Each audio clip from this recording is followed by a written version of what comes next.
అండి సమ్మర్ లో వంట చేయడమే కష్టం అంటే ఈ బూజు దులపడము ఇల్లు దులపడము ఇంకా క్లీనింగ్ ఇవన్నీ చేస్తూ ఉంటే అబ్బబ్బబ్బబ్బా ఎండలు ఏమి కొడుతున్నాయంటే బయట పని చేస్తుంటేనే తెలుస్తుంది. ఫుడ్ లేకున్నా పర్లేదు కానీ వాటర్ మాత్రం ఖచ్చితంగా కావాలి. అంతేకాకుండా ఈ ఇంట్లోనే మంచి మంచిగా కూల్ డ్రింక్స్ చేసుకొని తాగాలనిపిస్తుంది అనమాట నా మనసుకి అయితే. కానీ వీడియో క్లిప్స్ అయితే పెడతాను చూడండి, అసలు 10 కూడా కాదు 7కే ఎండ అయితే ఇంత రేంజ్ లో కొడుతుంది. ఇంకా ఎప్పుడు చేసుకోవాలో పనులు నాకైతే అర్థమైతలేదు. ఇంకా క్లీనింగ్ కూడా అట్లనే ఉంది.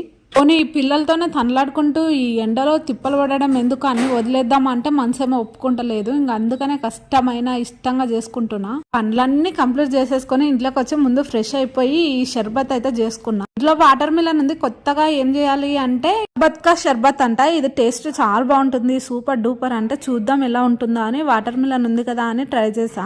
నిజంగా చాలా చల్లగా మనసుకు ప్రశాంతంగా తింటూ ఉంటే హాయిగా అనిపించింది. వీడియో నచ్చితే లైక్ చేయరా ప్లీజ్ అండి. ఉంటాను.